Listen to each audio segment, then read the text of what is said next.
Pencapaiannya alhamdulillah udah bisa didapat SNU gitu ya. Sebenarnya aku udah ngejar beasiswa ini udah mungkin 2,5 tahunan, udah ditolak sampai sekarang itu udah sekitar 12-13 kali.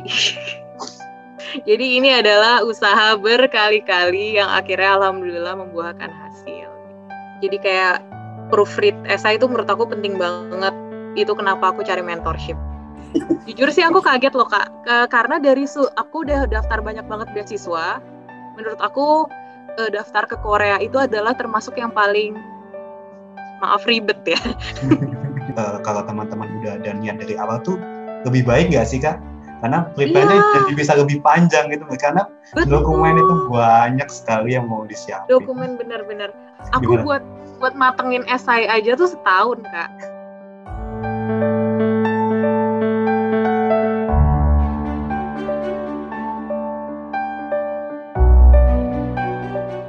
Halo Student Indonesia, selamat datang kembali di Daily Student Indonesia. Kali ini dengan aku, Adit. Hari ini kita bakal pengen denger cerita nih dari salah satu student kita, namanya Kak Irina Aulianisa, mungkin bisa dipanggil Kak Ica ya.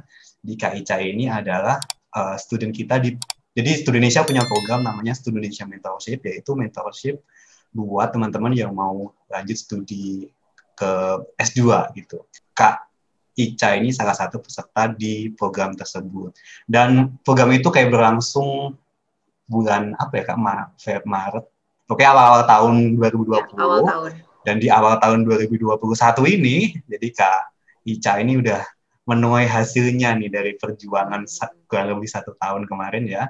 Itu hari ini Kak Ica dapat kesempatan belajar di SNU ya, Seoul National University, di program Graduate School of Public Health. Benar gak ya?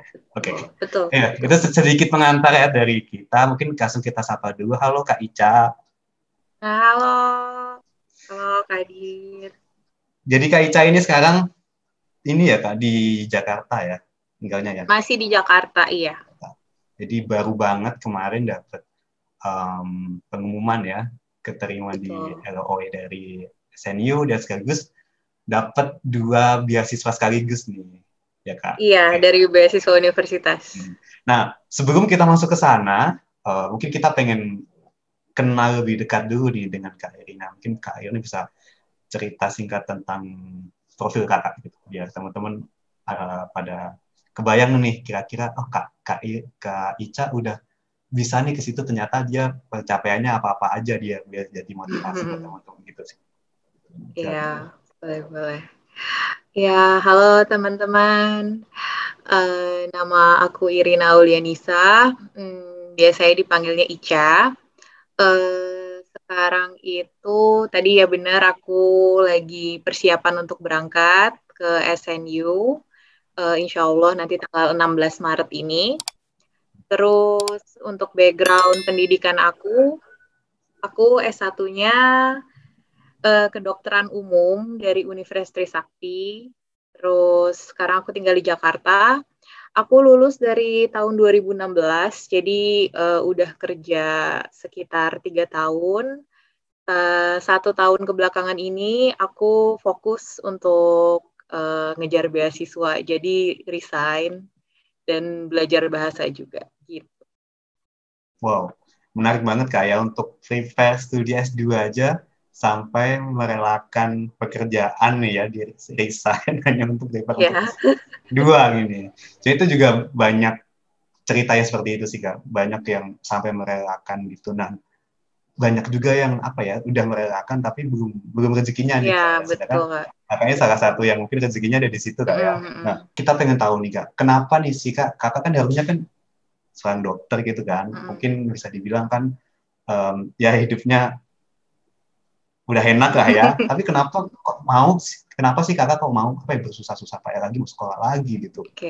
Gimana Pak, alasan mau S2 itu apa sih Kak yang mendasari Kakak? Iya, jadi Kalau aku sendiri emang dari didikan sih Kak, dari orang tua aku itu emang aku dari kecil itu selalu diprioritaskan pendidikan itu nomor satu dan memang orang tua itu selalu mencontohkan. Dan kebetulan dulu orang tua juga sempat dapat beasiswa ke luar negeri gitu Kak. Jadi aku emang dulu pernah sekolah keluar dan ngerasain gitu, maksudnya perjuangan orang tua aku gimana, ambience-nya gimana. Jadi itu sih Kak, emang motivasi aku benar-benar gitu. Pas memang udah kembali, aku sekolah di sini segala macam, ternyata apa ya, rasa itu asik. Ya rasa untuk ambisius untuk sekolah lagi tuh emang ternyata masih ada gitu. Jadi ya itu aku kejarlah sampai segitunya dan aku emang dari dulu apa ya emang dari pas S1 itu udah persiapan nih Kak, udah ada karena mindset aku emang pengen S2-nya keluar, udah segala macam organisasi, terus emang aku udah persiapin dari dulu gitu Kak. Oke, jadi niat ke luar negeri itu ternyata udah lama Kak ya, dan itu apa namanya sangat membantu Kak ya dari mindset awal itu pengen ini. Nah, tapi pertanyaan gini Kak, Kakak kan tadi bilang pengen S1-nya udah apa? Pengen ke luar negerinya setelah apa udah dari S1 nih ya. Tapi kenapa baru 4 tahun berikutnya nih? Pas baru, S2 ya? Iya. Kenapa nih? Apakah emang baru dapat atau ya udah deh tar dulu gimana Kak? Jadi dulu tuh karena emang dokter itu juga udah cita-cita Kak. Gitu. Dan dulu sih aku udah sempet tadinya mau ke Jerman, udah sempet belajar bahasa juga segala macem. Ternyata satu dan lain hal aku nggak bisa gitu ke sana. Jadinya oke, aku ngejar segala macem. Kalau dulu kan semua pasti pengennya negeri ya Kak, nyoba segala macem untuk intinya pengen dapat FK. Ternyata ya udah emang rezekinya ternyata di Trisakti sih Kak. Jadi ya itu karena memang udah cita-cita dan ternyata udah usaha keluar nggak bisa, jadi ya udah S1-nya di sini dulu, nanti S2-nya insya Allah dikejar ke luar negeri. Oke. Nah, Kakak kan hari ini dapat 2 beasiswa nih Kak. Bisa dijelasin nggak? Mungkin sebelum Kakak dapat ini pengalaman seperti apa perjalanan Kakak mencari beasiswa ini? Oh ya, jadi teman-teman, kalau sekarang dilihat ya pencapaiannya alhamdulillah udah bisa didapat SNU gitu ya. Udah dapat 2 beasiswa, tapi sebelumnya sebenarnya aku udah ngejar beasiswa ini udah mungkin 2,5 tahunan dan udah ke berbagai negara juga. Jadi terutama di Eropa, aku udah nyoba Chevening, SISGP, Stun segala macam. Udah ditolak sampai sekarang itu udah sekitar 12-13 kali. Ya, jadi ini adalah usaha berkali-kali yang akhirnya alhamdulillah membuahkan hasil gitu. Wow, menarik banget ya. Sampai perjalanan 2 tahunan dan ditolak sampai 13 kali itu mungkin apa ya? Cukup menjadi struggle ya Kak, sangat struggle banget ya untuk cari ini ya, dapat nih. Pengorbanannya banyak. Di awal kan Korea bukan bukan negara prioritas pertama kan Kak? Iya, betul, bukan. Nah, gimana Kak perjalanannya kok bisa sih sampai mutusin ya udah deh Korea aja? Tadi kan kayak mau ke Jerman dulu dan beberapa beasiswa juga. Jadi awalnya itu karena pandemi ini Kak, karena corona. Kan aku fokusnya karena aku memang selama ini aku kerja di puskesmas. Jadi memang aku udah fokus di public health kan. Gitu. Emang aku udah menyenangi public health ini. Jadi memang aku S2 pengennya mau public health. Terus nah semenjak pandemi ini kok ternyata public health-nya Korea ini menonjol banget nih, bahkan ngalahin Eropa, ngalahin US, ngalahin UK gitu. Jepang sama Korea sih gitu. Cuma jadi aku waktu itu udah daftar Max dan ditolak. Max itu beasiswa pemerintahnya Jepang ya teman-teman. Terus akhirnya aku coba KGSP juga ditolak. Nah tapi di saat itu memang Korea entah kenapa kayak lagi shiningnya nih Kak gitu public health-nya dan aku juga akhirnya baca semua apa ya jurnal-jurnalnya, wah bagus banget nih, inovatif gitu Kak, dan tracking untuk coronanya juga bagus. Jadi aku pengen belajar nih, udah aku memantapkan diri untuk fokus akhirnya setahun yang lalu ke Korea. Jadi kan kakak kan kemarin berarti sebelumnya itu kan udah perjuangan panjang nih ya cari beasiswa Ya betul. di kampus. Dan di awal tahun 2020 waktu kita buka program mentorship juga, kakak join nih, ya kan? Nah, apa Ya. sih yang membuat kakak pada waktu itu join? Atau mungkin momennya pas terus ketemu atau gimana sih kak? Hmm. Waktu itu jadi karena pertama aku kan lagi fokus ke Korea Kak, dan waktu itu Hmm. emang ketemunya wah pas banget nih ada yang memfasilitasi ini gitu, Hmm. itu pertama. Terus aku juga baca tuh apa aja yang didapat. Nah waktu itu Hmm. Indonesia tuh memang termasuk ya affordable lah di saat itu dan lengkap. Udah gitu juga banyak di dalamnya kan ada awardee-nya juga tuh Kak, jadi bisa sharing pengalaman. Itu sih kayak yang baru tahu. Oh, yang paling aku menarikin soal esai juga Kak waktu itu. Kenapa? Jadi kayak proofread esai itu menurut aku penting banget. Itu kenapa aku cari mentorship. Oke. Nah, Hmm, jadi selama di program kemarin itu kan banyak banget ya apa namanya. ya, Jadi jadi gambaran teman-teman di program kita Indonesia Mentorship itu apa ya? Kita sih nggak ngejamin teman-teman bakal dapet kampus karena itu kayak kembali lagi nggak sih ke pribadi masing-masing seberapa betul, betul. besar sih perjuangan. Cuma di program itu kita memang memfokusin untuk apa ya membagikan kerangka berpikir gitu bagaimana sih Hmm, kita memposisikan beasiswa ini gitu loh dan hmm, banyak teman-teman yang ketua kita di awalnya tuh fokus dulu nih di beasiswa jadi hmm, mereka udah fokus mau nyiapin bahasa dokumen dan lain-lain gitu betul. sedangkan banyak teman-teman yang lupa tentang ada satu hal fundamental yang teman-teman harus kelar dulu nih dengan hal itu yaitu tentang apa tentang tujuan ya nggak sih kak. Nah kenapa Betul, niat. teman-teman mungkin Kak Ica juga kemarin mungkin ada experience di situ juga kan. Mm-mm. Mungkin di awal kan ada struggle nulis esai atau nulis personal Iya, statement atau motivation letter. Karena ya teman-teman belum selesai dengan niat di awal itu nggak sih? Karena niat S2-nya mau ngapain atau mungkin niat bagi teman yang mau S1 misalkan. Niat S1 ke negara itu mau apa gitu. Nah itu mm-mm. yang jadi concern kita sebenarnya di awal-awal itu. Jadi di Betul. program kita selama 30 hari itu kita kayak menurut kita juga lengkap banget kayak dari kita perbaiki dulu nih niatnya sampai di Betul. akhir sampai apa ya bagaimana sih apply ke kampusnya itu kita Hmm, ada materinya semua gitu yang bener banget kayak Kak Ika tadi ada awardee yang sharing itu yang jadi apa ya mungkin salah satu poin plus juga di program ini jadi teman-teman misalkan di tengah-tengah bingung atau ada apa yang apa belum paham atau apa itu bisa tanya langsung ke Odi ya kurang lebih sesinya kayak gini deh kayak Kak hmm, Irena apa Kak Ica jadi teman-teman bisa tanya langsung gitu sih nah betul. itu mungkin gambarannya Kak Ica udah selesai deh ikut program mentorship. Nah, habis ikut program mentorship, apa yang kakak lakuin hingga dapet, hingga benar-benar dapet nih beasiswanya? Benar-benar dapat. Berarti mungkin aku ceritain banyak hal dulu ya Kak ya. Yes. Jadi em, gimana ya, dari persiapan dulu ya Kak. Jadi Hmm. kan abis udah nih dari waktu itu pengalaman dari Student Nation. Nanti mungkin aku ceritain itu ya Kak ya Ya. setelah selesai.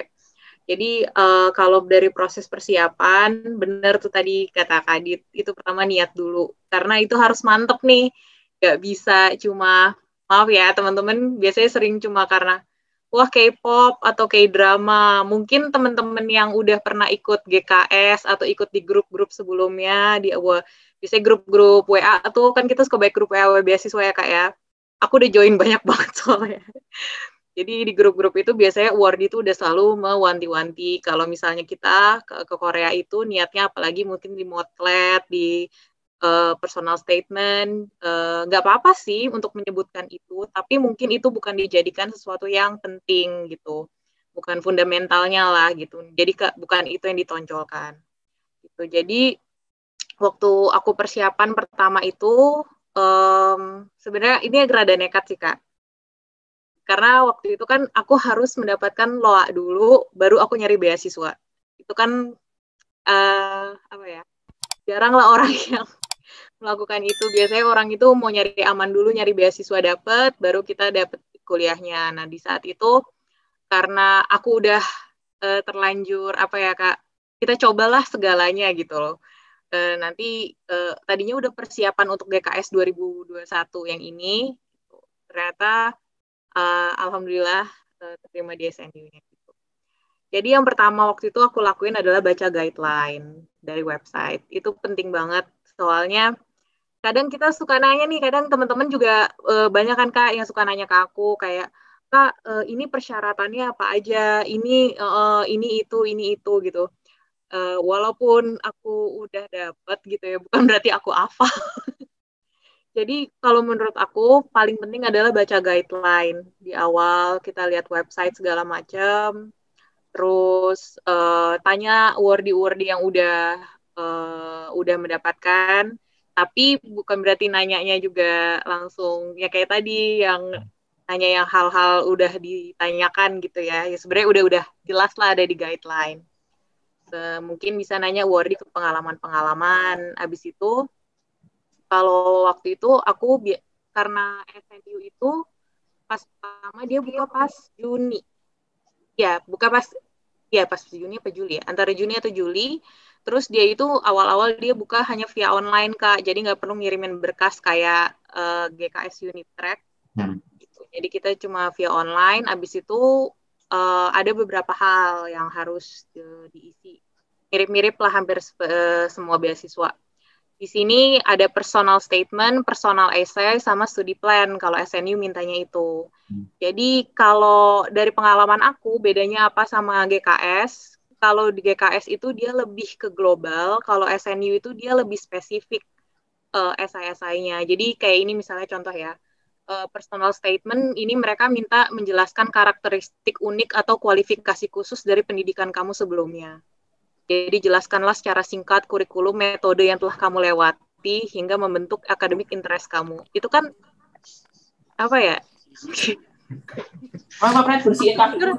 Jujur sih aku kaget loh Kak, karena dari aku udah daftar banyak banget beasiswa.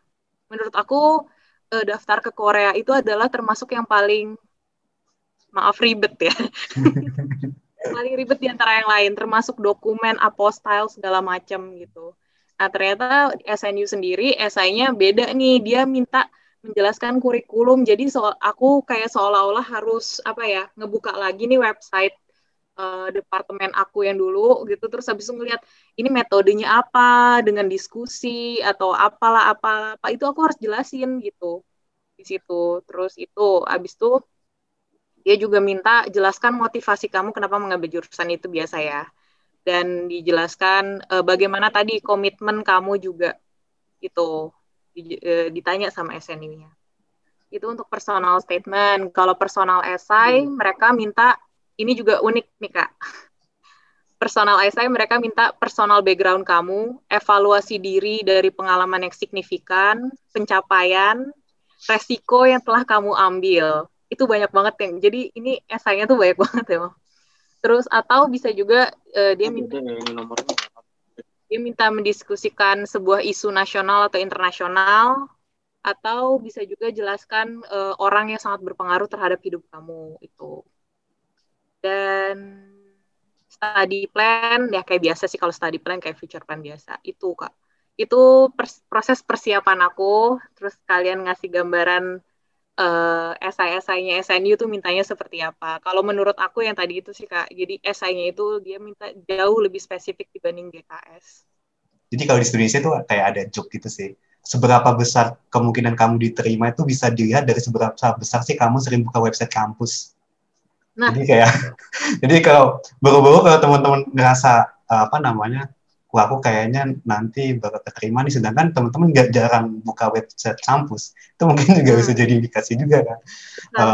Karena semua informasi sebenarnya itu sudah ada di websitenya, teman-teman tinggal baca. Misalkan ya beda bahasa dan lain-lain itu kan ada tools-nya di Google, bisa Google Translate tuh. Itu ada klik kanan kayak Translate to Indonesia, tinggal diklik aja terus baca deh semua.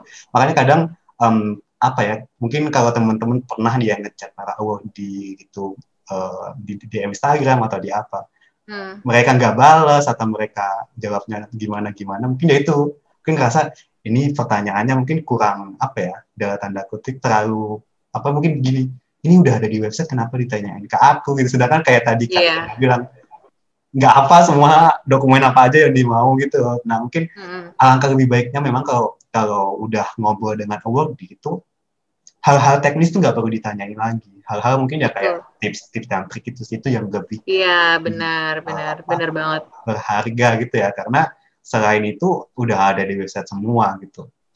Nah itu tadi proses persiapan nih kayak, berarti cukup lama kayak dari Juni ke pengumuman di akhir tahun ini ya 2020. Jadi kalau prosesnya tuh ya, Kak, aku tuh kan gini jadi Juli, aku daftar Juli, pengumuman itu September, itu pun preliminary admitted, jadi kayak diterima diterima tapi gak diterima gimana ya, setengah-setengah. Jadi mereka minta ngirimin dokumen langsung ke SNU-nya, cuma dikasih waktu 2 minggu. Dan itu aku kelabakan banget karena harus baru mengenal di Korea itu hampir semua universitas. Oke kan? Oke. Iya Kak, jadi hampir semua tuh minta di apostille. Apakah apostille itu? Apostille itu adalah legalisasi dari dokumen-dokumen kamu, biasanya ijazah, transkrip gitu ya.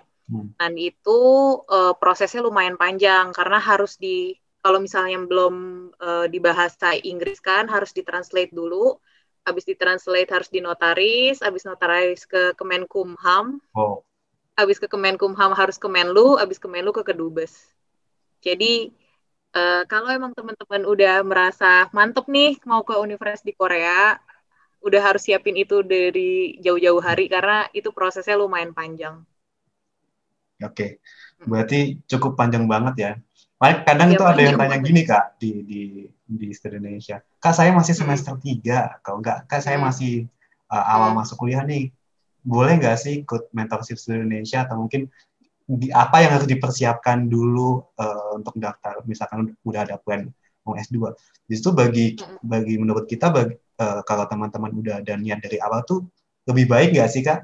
Karena prepare-nya jadi bisa lebih panjang gitu, karena dokumen itu banyak sekali yang mau disiapin. Dokumen benar-benar. Aku buat matengin esai aja tuh setahun Kak.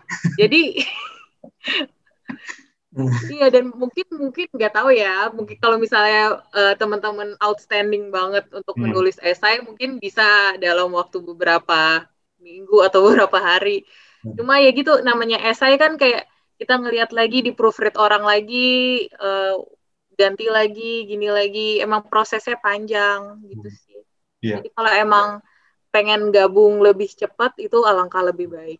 Iya, makanya buat teman-teman yang mau udah ada niatan itu, kita saranin banget sih, mulai prepare dari sekarang. Pokoknya baca itu di website kampus atau website, sekalian juga riset kan, kira-kira ini kampus sesuai nggak sih dengan jurusan yang mau kita ambil atau apa gitu. Nah, betul.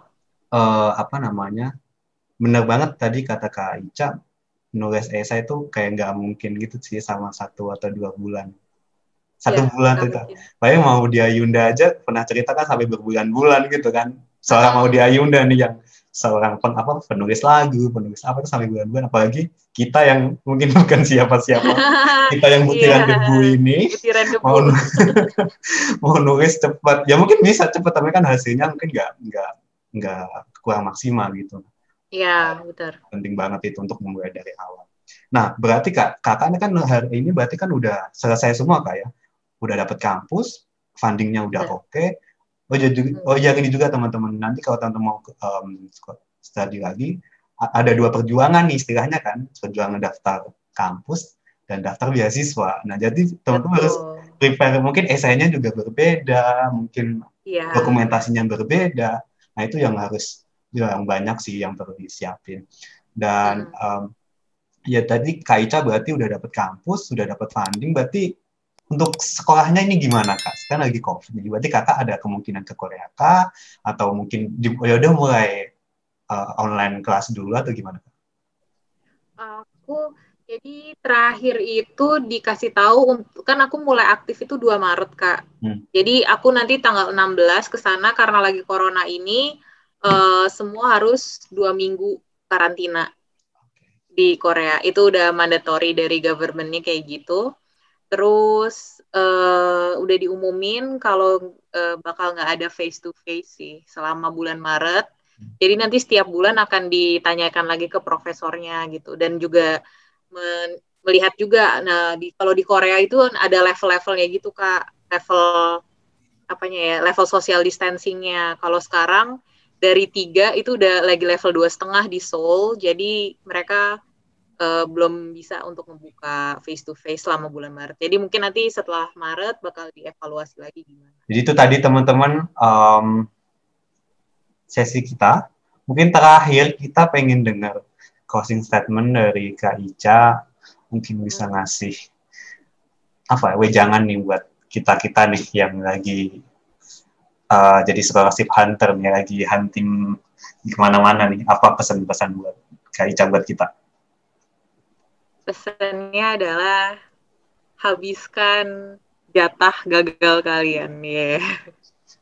Bener itu. Dan harus selalu positive thinking, ikhtiar, segala macam, minta doa ke orang tua. Itu penting banget sih. Dan harus apa ya? Mindset kita tuh yakinin gitu. Semuanya yang kita lakukan ini nih emang insya Allah nanti kita akan keterima gitu. Jadi dibayangkan gitu loh semuanya. Misalnya nih kayak maaf ya kalau misalnya kita kalau di Islam kita kan misalnya kita sedekah niatnya buat itu, kita sholat kita niatnya buat itu, kita misalnya berbuat baik apapun kita selalu niatkan ini biar kita tuh diterima. Itu sih yang menurut aku memotivasi. Karena jujur aku kan tadi udah cerita sama Kak Adit ya, aku nggak expect untuk keterima di SNU, apalagi keterima sampai 2 scholarship ini, dan aku udah nyiapin, udah apostyle buat GKS 2021 ini kayak yang Februari. Karena aku udah, paling gagal lagi gitu. Karena udah biasa aja gitu, udah tahu paling gagal lagi. Tapi ternyata ya karena keseringan ditolak, pas diterima, senangnya luar biasa gitu. Oke. Ada lagi Kak yang mau tambahin? Udah cukup? Dah. Oke. Thank you banget Kak Ica atas sesi sharingnya malam hari ini. Thank you juga buat teman-teman 30 orang yang hampir 30 orang yang ikut sesi kita pada malam hari ini. Mungkin aku pengen sedikit nambahin sih teman-teman di sini bahwa jadi kalau di Studi Indonesia itu kita punya di awal-awal di sesi-sesi awal kelulusannya tuh kita bilang gini, jangan jadikan beasiswa ini sebagai tujuan. Jadikan ilmu pengetahuan apa yang ingin teman-teman dapatkan itu sebagai tujuan. Jadi scholarship ini hanya sebatas batu loncatan aja untuk mencapai ilmu pengetahuan itu. Kalau teman-teman menjadikan beasiswa itu sebagai tujuan, ketika teman-teman gagal, teman-teman bakal berhenti gitu. Tapi ketika teman-teman yang jadi tujuan adalah ilmu pengetahuan, ketika beasiswa itu gagal atau kampus itu gagal, teman-teman bakal cari jalan lain gitu karena masih banyak jalan menuju Roma gitu. Oke, itu tadi sedikit tambahan dari aku. Thank you Kak Ica, thank you buat teman-teman. Itu aja. Kita cukupkan sesi kita pada malam hari ini. Sampai ketemu di episode Daily Studi Indonesia berikutnya. Bye-bye. Dadah teman-teman.